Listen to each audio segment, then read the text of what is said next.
अब हम बात करेंगे कुछ एग्जाम्पल्स की, कुछ ऐसी एग्जाम्पल्स जो मतलब कुछ एक्टिविटीज की बात कर लेते हैं जो ऑपरेटिंग, इन्वेस्टिंग या फाइनेंसिंग है, लेकिन उनमें थोड़ी सी कंफ्यूजन होती है, तो उसके बारे में हम डिटेल में जानते हैं। कुछ एग्जाम्पल एमसीक्यू है। तो सबसे पहले depreciation charge on machinery results in dash. Depreciation charge on machinery results in dash. जब हम डेप्रिसिएशन चार्ज करते हैं तो उससे क्या होता है? Cash inflow, outflow, no cash flow या नन। आप सभी को पता है डेप्रिसिएशन एक नॉन कैश एक्सपेंस है। नॉर्मली किसी भी बिजनेस में आप देखेंगे डेप्रिसिएशन नॉन कैश एक्सपेंस है। हाँ, जब हम ऑपरेटिंग एक्टिविटीज का सम सॉल्व करते हैं, ऑपरेटिंग एक्टिविटीज का जो फॉर्मेट बनाते हैं उसमें हालांकि डेप्रिसिएशन यूज करते हैं। आपको याद होगा अपने फॉर्मेट में डेप्रिसिएशन ऐड करते हैं, लेकिन इसका मतलब ये नहीं है कि ये ऑपरेटिंग एक्टिविटी है। ये कोई भी एक्टिविटी नहीं है, क्योंकि इससे कैश इनफ्लो या आउटफ्लो नहीं होता। इसका आंसर आएगा no cash flow. Second question है withdrawal of cash from bank for office use is dash. Cash withdraw किया बैंक में से ऑफिस यूज के लिए, तो इससे क्या होगा? इनफ्लो, आउटफ्लो या नो कैश फ्लो? इसका आंसर होगा नो कैश फ्लो। क्योंकि कैश विड्रॉ किया है फ्रॉम बैंक। मैंने आपको बताया था कि कैश एंड कैश इक्विवेलेंट्स होते हैं, वो हम किसी भी एक्टिविटी का पार्ट अज्यूम नहीं करते, चाहे वो ऑपरेटिंग, इन्वेस्टिंग, फाइनेंसिंग, किसी का भी पार्ट वो नहीं होता। तो कैश जब हम विड्रॉ करेंगे बैंक में से, तो बैंक जो एसेट है वो रिड्यूस हो जाएगी और कैश एसेट हमारी इंक्रीज हो जाएगी। कैश एंड कैश इक्विवेलेंट का ही पार्ट है ये, बैंक भी और कैश भी। मतलब एक cash and cash equivalent reduce हो गया और एक इंक्रीज हो गया, तो नेट कैश नो फ्लो आएगा। ओके, देन यहाँ पे कुछ एक्टिविटीज गिवन है जिसके बारे में हम जानेंगे कि ये ऑपरेटिंग है, इन्वेस्टिंग है या फिर फाइनेंसिंग है। ओके, तो सबसे पहले proceeds from sale of machinery.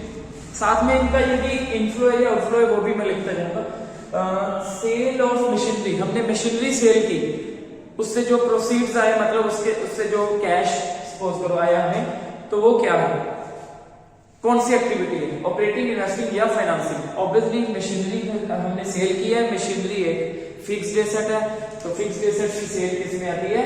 Investing में। ये इन्वेस्टिंग एक्टिविटी है। और इनफ्लो या outflow? Obviously inflow, cash receive हुआ है।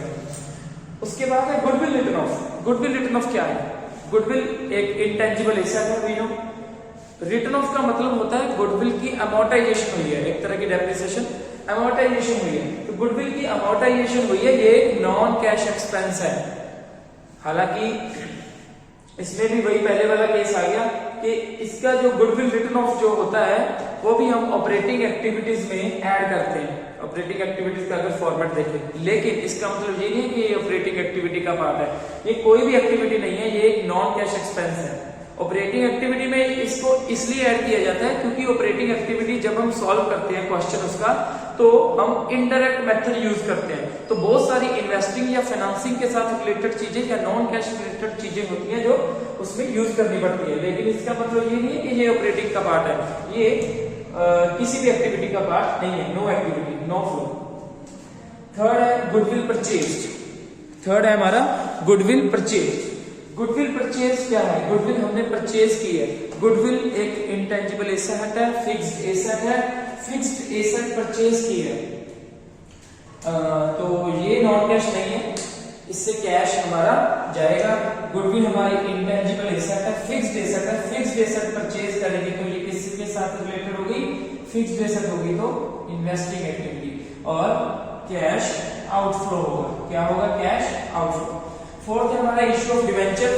डिवेंचर इशू किए हैं, कोई भी कंपनी शेयर या डिवेंचर इशू करती है। डिवेंचर एक तरह के क्या होता है? लोन होता है, और लोन हम रिसीव करते हैं तो क्या होगा? कैश इनफ्लो होगा, और साथ के साथ एक्टिविटी कौन सी है? ये फाइनेंसिंग एक्टिविटी है।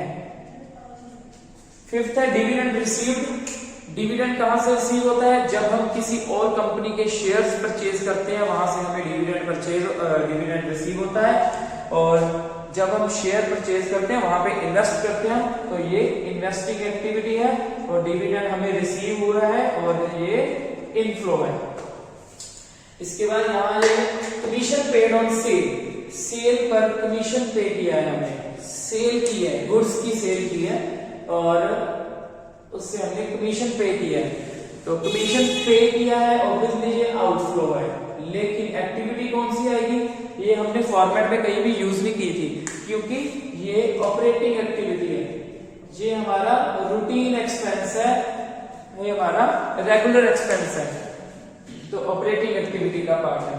देन है declaration of final dividend, final dividend company ने डिक्लेयर कर दिया और जब डिविडेंड डिक्लेयर किया जाता है तो उससे ना कैश आता है ना जाता है, मतलब ना ही इनफ्लो ना ही आउटफ्लो, नो कैश, कोई भी एक्टिविटी का पार्ट नहीं क्योंकि सिर्फ डिक्लेयर किया है, पे नहीं किया, ध्यान रखिएगा।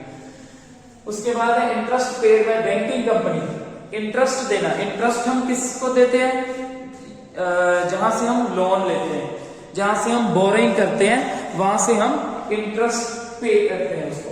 तो इंटरेस्ट पे करना वैसे तो फाइनेंसिंग एक्टिविटी हुई, लेकिन इन्होंने कहा है इंटरेस्ट पे किया एक बैंकिंग कंपनी ने। मैंने आपको समझाया था कि बैंकिंग कंपनी जो होती है या फाइनेंस कंपनी भी हम कह सकते हैं,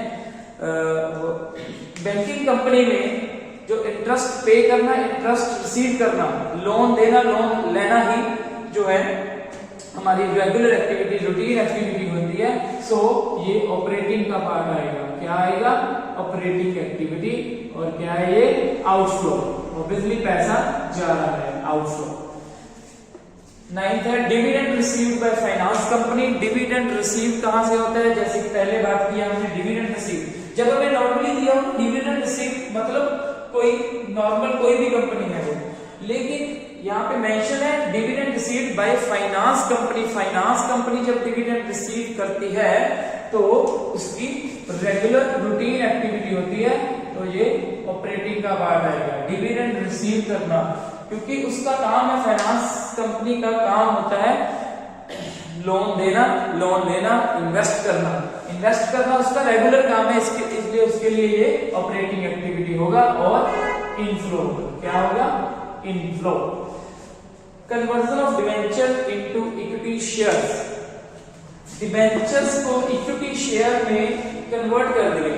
डिवेंचर हमारा लोन था, बोरिंग्स की हमारी, तो डिवेंचर को हमने शेयर में कन्वर्ट कर दिया, किसी ने हमारे डिवेंचर खरीदे हुए थे उसको शेयर होल्डर बना दिया, तो इससे क्या होगा, कैश तो आए नहीं गया, तो नो फ्लो, क्योंकि डिवेंचर एक लायबिलिटी थी, वो लायबिलिटी हमने तो डिवेंचर नाम की जो लायबिलिटी है वो हमने रिड्यूस कर दी, मतलब रिमूव कर दी, डिवेंचर खत्म कर दी, उसकी जगह इक्विटी शेयर आ गया, तो एक लायबिलिटी कम हुई, एक लायबिलिटी बढ़ गई, नो कैश फ्लो।